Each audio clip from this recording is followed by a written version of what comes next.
of life is set up for you if you're born in this country.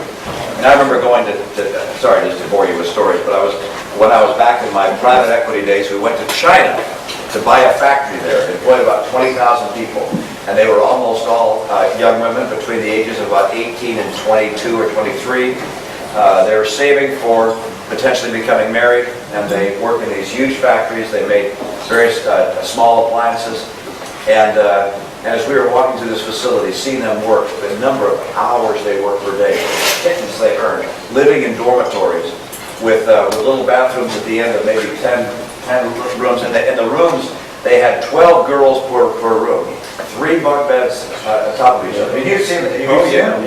And around this factory was a fence, a huge fence with barbed wire and guard towers. And we said, gosh, I can't believe that you keep these girls in. They said, no, this is to keep other people from coming in. Because people want so badly to come work in this factory that we have to keep them out, or they'll just come in here and start working and try and get compensated. So this is to keep people out. And they said, actually, at Chinese New Year, as the girls go home, sometimes they decide they've saved enough money and they don't come back to the factory. And he said, and so on the weekend after Chinese New Year, there'll be a line of people, hundreds long, outside the factory, hoping that some girls haven't come back and they can come to the factory.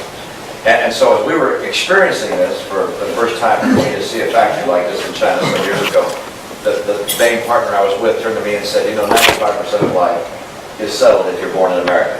This is an amazing land. And what we have is unique, and fortunately it is so special, we're sharing it with the world. I say that because there's a perception that, oh, you were born with a silver spoon, you never had to earn anything and so forth. And frankly, I was born with a silver spoon. The American people are not concentrated at all upon China, on Russia, Iran, Iraq. This president's failure to put in place a status of forces agreement allowing 10 to 20,000 troops to stay in Iraq, unthinkable. By the way, both my dad and Ann's dad did quite well in their lives, but when they came to the end of their lives and passed along inheritances to Ann and to me, we both decided to give it all away. So I have inherited nothing. Everything that Ann and I have, we earned the old-fashioned way. I wish we weren't unionized so we could go a lot deeper than you're actually allowed to go. But there are 47% of the people who will vote for the president no matter what.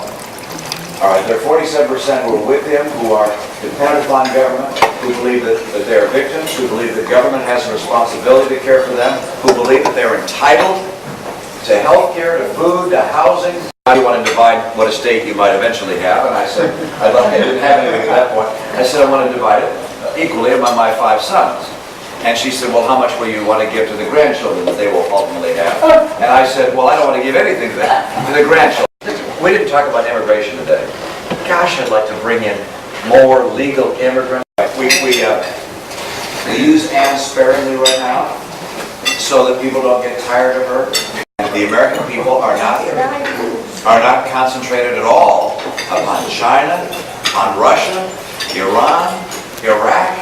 This president's failure to put in place a status of forces agreement allowing 10 to 20,000 troops to stay in Iraq, unthinkable.